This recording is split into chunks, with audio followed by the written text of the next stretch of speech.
रोज अमीरों जैसा खाना खाने वाला गरीब ससुराल।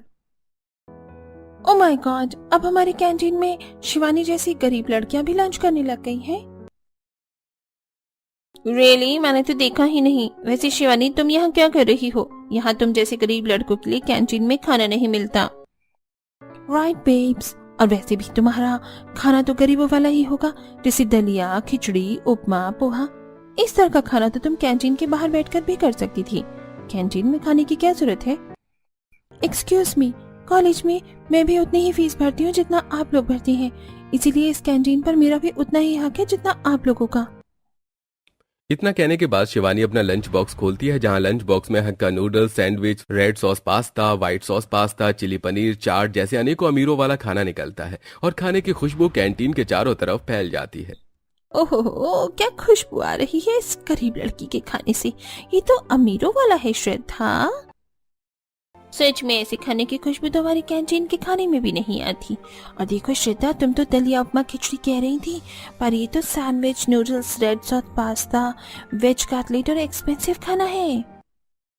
अगर आप लोग चाहें तो मेरा खाना ट्राई कर सकती हैं, मुझे कोई प्रॉब्लम नहीं है, मैं एक्स्ट्रा लेकर आई हूँ। खबरदार, जो किसी ने इस गरीब लड़की का खाना खाया तो चलो यहाँ से, हम बाहर महंगे रेस्टोरेंट में एक्सपेंसिव खाना खाएंगे। श्रद्धा जबरदस्ती अपने दोस्तों को कैंटीन से बाहर ले जाती है। वहीं कॉलेज के दूसरे स्टूडेंट्स शिवानी के साथ बैठकर उसका खाना खाते हैं। शिवानी, तुम्हारा खाना तो सचमुच बहुत ज्यादा स्वादिष्ट है। ये तो बहुत महंगा होगा ना? नहीं, ये सारा खाना मेरी भाभी ने घर पर ही बनाया है। मेरी भाभी की कुकिंग स्किल्स बहुत अच्छी हैं, तो वो ऐसे ही कुछ न कुछ बनाती रहती हैं। वाह, ये तो बहुत अच्छी बात है। इस तरह तो तुम गरीब होकर भी अमीरों वाला खाना आराम से खा लेती होगी। हाँ, तुम ऐसा कर सकती हो। इसी तरह अगले दिन कॉलेज की क्लासेस खत्म करके शिवानी अपना लंच बॉक्स लेकर गार्डन में बैठी हुई होती है। तभी अच्छा, तो आज तुम लंच गार्डन में करोगी? चलो अच्छा है, लगता है तुम्हें मेरी बात समझ में आ गई कि तुम जैसी गरीब लड़कियां कैंटीन में खाना खाने लायक नहीं हैं।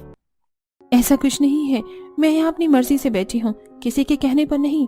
इतना कहकर शिवानी गार्डन में अपना लंच बॉक्स खोलती है और spring roll, bread cutlet, chilli paneer, paneer roll जैसे एक्सपेंसिव खाने की खुशबू गार्डन में बैठे लोगों के नाक में जाने लगती है। श्रद्धा, इस गरीब लड़की के खाने से कितनी अच्छी खुशबू आ रही है, मैं खुद को रोक नहीं पा रही हूँ। इसके कपड़े बेशक से गरीबों वाले हैं, पर ये खाना तो अमीरों जैसा ही खाती है, स्वादिष्ट। मुझे तो रहा ही नहीं जा रहा है, मैं जा रही हूँ इस बार इसका खाना ट्राई करने। तुम्हारा दिमाग खराब है? तुम मेरी फ्रेंड हो या उस गरीब लड़की की? तुम्हारी ये फ्रेंड है, पर एक बार इसका खाना खाने में क्या जाता है। अब श्रद्धा की सहेली अनीता और शिखा शिवानी के पास बैठकर उसका खाना खाने लगती हैं। श्रद्धा, मेरी मानो तो तुम भी ये खाना खा लो, ये खाना बहुत अच्छा है। इसके आगे तो तुम्हारा अमीरों वाला खाना भी फेल है। जस्ट शट अप, तुम्हें खाना है तो खाओ, मैं इस गरीब लड़की का अनहाइजीनिक खाना नहीं खा सकती। पता नहीं किस तरह गंदे तरीके से ये खाना खाने को बनाया होगा इस गरीब ने। Do not cross your limit Shraddha, मैं सुन रही हूँ, इसका मतलब ये नहीं कि तुम कुछ भी बोलती जाओगी। और ये खाना मेरी भाभी ने अपने हाथों से बनाया है, तो मैं इस खाने के बारे में एक शब्द भी नहीं सुनूंगी। अब इसी तरह के नोकझोंक के साथ कॉलेज की लड़कियों का 3 साल खत्म होता है और वो ग्रेजुएशन कंप्लीट करके कॉलेज लीव कर लेती हैं, जिसके बाद सभी अपनी अपनी जिंदगी में व्यस्त हो जाते हैं। वहीं श्रद्धा के अमीर परिवार वाले श्रद्धा को एक प्राइवेट सेक्टर में बिजनेस डेवलपमेंट का कोर्स करवाते हैं। देखो बेटी, तुम्हारा एक अच्छी एकेडमी में एडमिशन करवा दिया है, इससे तुम बिजनेस और बिजनेस डेवलपमेंट अच्छे तरीके से सीख पाओगी। मन लगाकर पढ़ाई करना बेटी, ताकि अपने माँ बाप का बिजनेस संभाल सको। हाँ हाँ ठीक है, मैं चलती हूँ, मेरा लेट हो रहा है। अब श्रद्धा पहली बार एकेडमी आती है, जहाँ श्रद्धा सबकी जूनियर होती है। इसी का फायदा उठाकर कुछ सीनियर श्रद्धा को छेड़ने लगते हैं। अरे ओ कमसिन कली, लगता है एकेडमी में पहली बार आई हो। लगता है तुम्हें क्लास नहीं मिल रही, कहीं तो गोदी में बिठाकर तुम्हें क्लास तक छोड़ दूं। माइंड योर ओन बिजनेस और मेरा रास्ता छोड़ो, मुझे जाने दो। श्रद्धा सीढ़ियों पर चढ़ने की कोशिश करती है कि तभी मोहन श्रद्धा के बैग को खींचने लगता है। तुम्हारी हिम्मत कैसे है मेरे बैग को छूने की?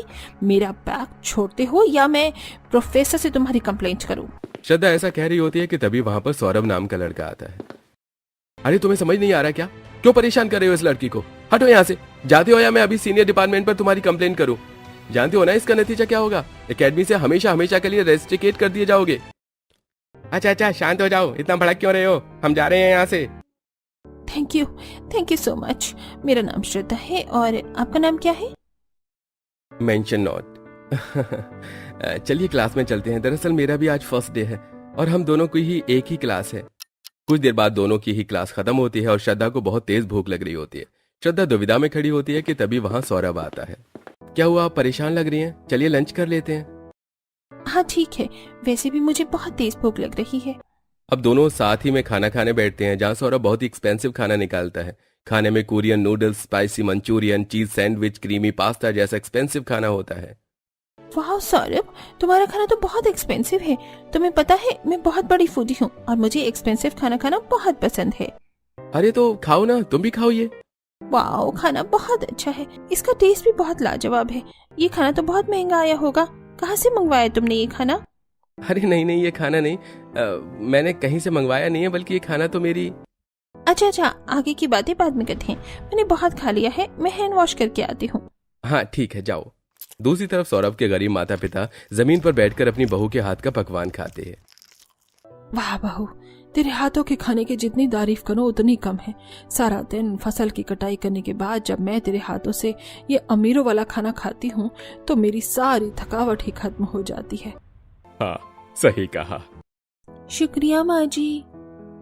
मुझे तो आज भी याद है अपने कॉलेज के वो दिन जब सभी लोग मेरी भाभी के हाथ के खाने की तारीफ करते थे। दूसरी तरफ सौरभ और श्रद्धा पहले दिन ही बहुत अच्छे दोस्त बन जाते हैं। अब इसी तरह सौरभ और श्रद्धा की दोस्ती देखते ही देखते प्यार में बदल जाती है। तभी एक दिन सौरभ भर भर कर अपनी भाभी से स्वादिष्ट एक्सपेंसिव पकवान बनवा रहा होता है।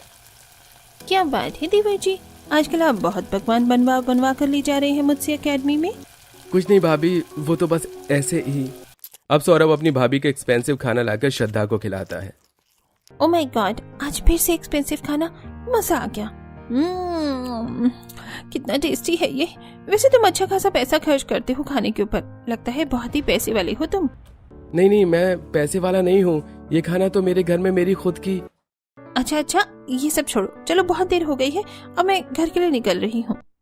अब श्रद्धा अपने घर आती है, जहाँ नौकर चाकर श्रद्धा के लिए एक्सपेंसिव खाना परोसते हैं। इटालियन, चाइनीज, सुशी जैसे कई डिश होते हैं। श्रद्धा जैसे ही उन खाने को खाती है, श्रद्धा को उनका टेस्ट बिल्कुल भी अच्छा नहीं लगता और गुस्से में श्रद्धा खाने के प्लेट नौकरों के मुंह पर फेंक देती है। कितना घटिया खाना बनाया है। ऐसा खाना बनाने का तुम यहाँ पर तनख्वाह लेते हो, वो भी मेरे डैड से। छोटी मालकिन, गलती हो गई, हमने तो बहुत मेहनत से बनाया था आपका मनपसंद एक्सपेंसिव खाना। श्यामू काका रुकिए, आप माफी मत मांगिए। और श्रद्धा, तुम ये किस तरीके से बात कर रही हो श्यामू काका से? तुम्हें बड़े और छोटों का लिहाज नहीं है, दिन पर दिन बदतमीज होती जा रही हो। इसमें बदतमीजी क्या है? जब खाना खराब बना है तो उसे खराब ही कहूंगी ना। हटिए यहाँ से, मुझे जाने दीजिए। ऐसे कुछ दिन गुजरते हैं और एक दिन अचानक सौरभ एकेडमी से अपना नाम कटवा रहा होता है, जिसे देख श्रद्धा घबराते हुए कहती है, अरे क्या हुआ सौरभ, तुमने एकेडमी से अचानक अपना नाम क्यों कटवा दिया? वो श्रद्धा, आगे की क्लासेस लेने के लिए मेरे पास पैसे नहीं है, इसलिए अब मैं एकेडमी नहीं आ पाऊंगा।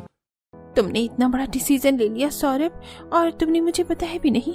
तुम अचानक ऐसी एकेडमी छोड़कर जा रहे हो। तुमने सिर्फ अपना सोचा और मेरा क्या? तुम जानते हो कि मैं तुमसे कितना प्यार करती हूँ।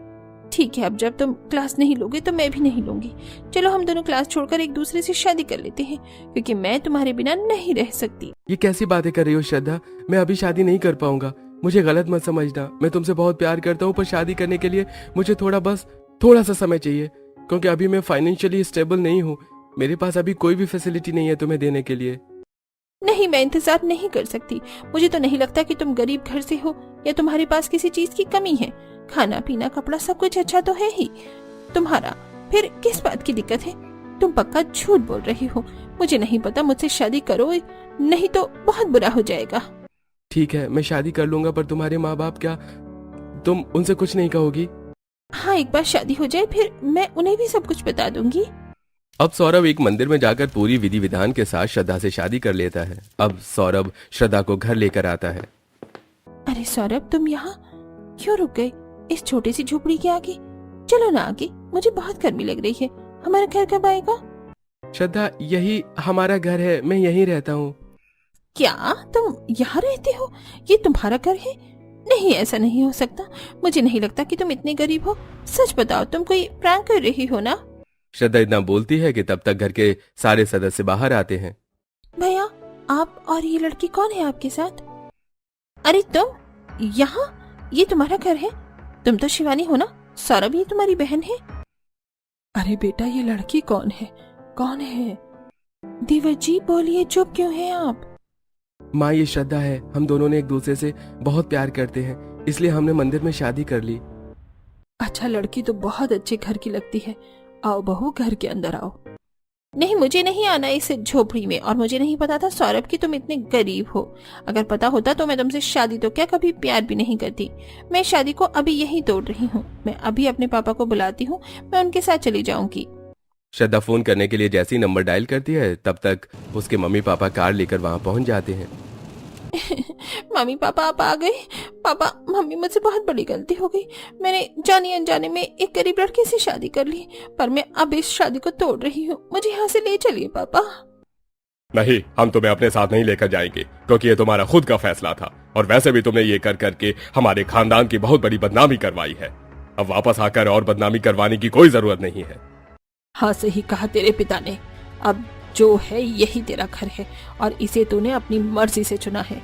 इतना कहकर श्रद्धा के माता पिता वहां से चले जाते हैं। सौरभ, तुमने ये ठीक नहीं किया। तुमने मुझे धोखा दिया है। कैसा धोखा श्रद्धा? मैं तो तुम्हें हर चीज क्लियरली बताने की कोशिश कर रहा था, पर तुमने ही मेरी बातों को समझने की कोशिश नहीं की। और अब जो भी है यही है, इसलिए अब घर के अंदर चलो। पहले ही तुमने बहुत तमाशा कर दिया है। अब श्रद्धा की सास अपनी अमीर बहू का गृह प्रवेश करती है। श्रद्धा कलश गिराकर घर के अंदर आती है और अगले दिन सुबह। बहू आ गई, तुम चलो अब पहली रसोई का खाना बना लो। एक मिनट मामी जी, मैं नौकरानी नहीं हूँ इस घर की जो आप लोगों के लिए खाना बनाऊं। अब दीपांशी खुद ही अपनी देवरानी के लिए veg pizza, chow mein, fried potato, manchurian जैसे एक्सपेंसिव को खाने को बनाकर खाने की मेज पर परोसती है। शिवानी श्रद्धा के कमरे में जाकर, भाभी चलिए खाना खा लीजिए। शिवानी, तुम मुझसे इतनी अच्छी तरीके से क्यों पेश आ रही हो? मैंने तो तुम्हारी बहुत गंदी बेइज्जती की थी ना कॉलेज में। मैं उन चीजों को भूल चुकी हूँ, और अब आप मेरी भाभी हैं, मुझसे बड़ी हैं। आपकी इज्जत करना मेरा कर्तव्य है। चलिए खाना खा लीजिए। नहीं, मैंने अपना खाना बाहर से मंगाया है और मैं वही खाऊंगी। अब श्रद्धा डिलीवरी बॉय से मैक्सिकन, कोरियन जैसे एक्सपेंसिव खाना लेकर खाने की मेज पर रखती है, जिसे देख दीपांशी कहती है, देवरानी जी, मैंने तो आपके लिए इतना सब कुछ बनाया ही था, फिर आपने बाहर से खाना क्यों मंगाया? वो इसलिए जेठानी जी, क्योंकि मुझे आपके हाथ का अनहाइजीनिक खाना नहीं खाना, और वैसे भी मैं अमीरों वाला खाना खाती हूँ। अब सभी लोग जहां दीपांशी के हाथ के खाने को खा रहे होते हैं, वहीं श्रद्धा अपना मंगाया हुआ बाहर का खाना खाने लगती है। इसी तरह दोपहर में सौरभ अपने माता पिता के साथ जब फसल की कटाई करके घर आता है, तो वो देखता है कि उसकी पत्नी फिर से बाहर का खाना मंगाकर खा रही है। बहू, तू जो ये महंगा महंगा खाना बाहर से मंगा कर खाती है, ये सारा खाना तो तेरी जेठानी भी बहुत अच्छी तरीके से बना लेती है, तो तू वही क्यों नहीं खा लिया करती जो बाहर इतने पैसे बर्बाद करती है? आप कौन होती हैं मुझे रोकने वाली? मैं शुरू से ही ऐसे ही एक्सपेंसिव खाना खाती हूँ और आगे भी खाती रहूंगी। शांत हो जाओ श्रद्धा, माँ बस तुम्हें समझा रही हैं। बड़ी भाभी, आप हम लोगों का खाना लगा दीजिए। अब खाने की मेज पर दीपांशी फिर से अमीरों वाला खाना सर्व करती है, और इस बार खाने में दीपांशी मशरूम कबाब, वेज रोल, सोया चाट, मोमोज, हक्का नूडल्स जैसे व्यंजन परोसती है। पूरा परिवार स्वाद लेकर खा रहा होता है। वाह बहू, क्या खाना बनाया है, मजा आ गया खाना खाकर। दूर खड़ी श्रद्धा, कैसे गरीब होने के बाद भी मेरे ससुराल वाले अमीरों का खाना खा रहे हैं? इनका खाना देखकर कोई कह सकता है कि ये लोग जन्म जाति गरीब है? देवरानी जी, थोड़ा सा आप भी खा लीजिए। नो थैंक्स, तुम ही खाओ अपना ये खाना, मैंने बाहर से मंगा कर खा लिया था। अब इसी तरह बार बार श्रद्धा घर के खाने को छोड़कर बाहर के खाने को ही खाती है। वहीं सौरभ जैसे तैसे अपनी बीवी के महंगे खाने के बिल भरता था। एक दिन सौरभ के पास पैसे नहीं होते, ये देख श्रद्धा घर में तांडव करने लगती है। मुझे नहीं पता, मुझे कहीं से भी पैसे लाकर दो, मुझे बाहर का खाना खाना है, और अगर तुमने मुझे पैसे नहीं दिए तो मैं बवाल कर दूंगी। कमरे के अंदर श्रद्धा अपने पति से लड़ रही होती है। कमरे के बाहर खड़ी देवकी ये सारी चीजें देख रही होती है। देवकी को कुछ समझ नहीं आता, जिसके बाद देवकी अपने कमरे में आकर अपना गुल्लक तोड़कर पैसे निकालती है, और ये सब कुछ कमरे के सामने से गुजरती श्रद्धा देख लेती है। तभी देवकी बाहर आती है। रुको रुको बहू, मैं तुम्हारे लिए कमरे में ही आ रही थी। ये लो, तुम्हें बाहर वाला अमीरों वाला खाना खाने के लिए पैसे चाहिए थे ना, ये रखो पैसे और जाओ खा लो अपना मनपसंद खाना। लाइए, बहुत बड़ी मेहरबानी आपकी। अब श्रद्धा बेशर्मी के साथ उन पैसों को लेकर बाहर रेस्टोरेंट चली जाती है और अमीरों वाला खाना खाने लगती है। घर के सभी सदस्यों को श्रद्धा का यह व्यवहार बिल्कुल ठीक नहीं लगता, पर वो लोग शांत रहते हैं। इसी तरह कुछ दिन गुजरते हैं और अचानक गांव का मौसम खराब हो जाता है। सुबह से ही तेज बारिश होनी शुरू हो जाती है, जिसके कारण दीपांशी न तो बाहर जाकर खाना खा पाती और न ही कोई डिलीवरी बॉय आकर उसका खाना उसे दे पाता, जिसके कारण श्रद्धा सुबह से ही भूखी रहती है। ये बात जब सौरभ को पता चलती है तो सौरभ झूठ बोलकर अपनी भाभी के हाथ का खाना कमरे में लाकर श्रद्धा को खिला देता है। अरे वाह, ये खाना तो बहुत ही स्वादिष्ट है। अच्छा हुआ तुमने मेरा मनपसंद खाना बाहर से मंगवा दिया, नहीं तो आज फिर से मेरी तुम्हारी लड़ाई हो जाती। ठीक है, तुम खाना खाओ, मैं अभी आता हूँ। श्रद्धा फटाफट सारा खाना खा लेती है। तभी कुछ देर बाद कमरे में दीपांशी आती है। देवरानी जी, अगर आपने खाना खा लिया हो तो प्लेट दे दीजिए। वहाँ रखा है, उठा लीजिए। वैसे देवरानी जी, आपको मेरे हाथ का खाना ठीक तो लगा ना? आपके हाथ का खाना? आपको कोई गलतफहमी हुई है। ये खाना आपके हाथ का नहीं बल्कि बाहर का था, जो मेरे पति मेरे लिए लेकर आए थे। तभी वहाँ शिवानी आती है। नहीं भाभी, गलतफहमी तो आपको हुई है, क्योंकि ये खाना बड़ी भाभी ने बनाया था। अगर मुझे पहले पता होता कि ये खाना जेठानी जी ने अपने हाथों से बनाया है तो मैं इस खाने को छूती भी नहीं। सौरभ को तो मैं अभी बताती हूँ। सबके जाने के बाद श्रद्धा, ओ गॉड, मेरी जेठानी इतना स्वादिष्ट खाना बनाती है। ये खाना तो बड़े बड़े रेस्टोरेंट को भी फेल कर रहा है, पर इतना टैलेंट होने के बाद भी मेरी जेठानी जी ने कुछ करने की कोशिश क्यों नहीं की? अब धीरे धीरे श्रद्धा का कठोर व्यवहार नरमी में बदलता जाता है और एक दिन वो अपनी जेठानी के पास आकर कहती है, अच्छा जेठानी जी, एक बात बताइए, जब आप इतना अच्छा खाना बनाती हैं तो आपने कोई ढाबा, कोई रेस्टोरेंट खोलने की कोशिश क्यों नहीं की? मन तो मेरा भी यही था देवरानी जी, पर इतने पैसे कहाँ हैं? ठीक है, हमारे पास पैसे नहीं हैं ढाबा या रेस्टोरेंट खोलने के, पर हम घर से तो काम कर सकते हैं ना। क्या आप लोगों को क्लाउड किचन के बारे में नहीं पता? सब पता है श्रद्धा, पर हमारे पास IFC फूड लाइसेंस नहीं है। कोई बात नहीं, ये लाइसेंस मुझे बहुत आसानी से मिल सकता है, क्योंकि मेरी एक फ्रेंड ने होटल मैनेजमेंट का कोर्स कर रखा है। मैं उसके थ्रू ये लाइसेंस बनवा सकती हूँ। अब श्रद्धा अपनी फ्रेंड से मिलकर डिस्कशन करती है और IFC फूड लाइसेंस बनवाती है और बड़े बड़े क्लाउड किचन के ऑर्डर लेकर अपनी जेठानी को देती है, जिसके बाद जेठानी के साथ मिलकर श्रद्धा और शिवानी ढेर सारा अमीरों वाला खाना बनाती है और फिर कुछ देर बाद उसे खाने को बड़े बड़े जोमेटो, स्विगी, जेप्टो जैसे बड़े बड़े फूड ओनर दीपांशी का खाना आकर ले जाने लगते हैं। देवरानी जी, हमने अपना खाना बड़े बड़े फूड डिपार्टमेंट में सप्लाई तो कर दिया, पर क्या उन्हें हमारा खाना पसंद आएगा? अरे बहू, तो घबराती क्यों है? तेरा खाना सबको पसंद आएगा। हाँ माँ जी, आप ठीक कह रही हैं। अब अगले ही दिन दीपांशी के पास 5 से 6 और बड़े ऑर्डर आते हैं, जिसके लिए वो फिर से ढेर सारा खाना बनाकर तैयार करती है और बड़े बड़े कंपनी के लोग आकर खाना लेकर जाते हैं और मोटी रकम दीपांशी के हाथ में देते हैं। देख बड़ी बहू, तू तो खाम खाई घबरा रही थी। देख, तेरा खाना सबको पसंद आ रहा है और लोग शौक से तेरे हाथ का बना खाना लेकर जा रहे हैं। ये सब कुछ देवरानी जी की वजह से हुआ है पापा जी। नहीं, मेरी वजह से क्या हुआ है? ये टैलेंट तो तुम्हारे अंदर है, मैंने तो बस तुम्हारी थोड़ी सी मदद की है और कुछ भी नहीं। अब देखते ही देखते दीपांशी की बहुत अच्छी कमाई होनी शुरू हो जाती है, जिसके बाद दीपांशी क्लाउड किचन से हटके ढाबा खोल लेती है, जिस ढाबे को दोनों ही देवरानी जेठानी मिलकर चलाने लगती हैं, जिसके बाद वो लोग खुद एक अच्छा घर भी खरीद लेते हैं।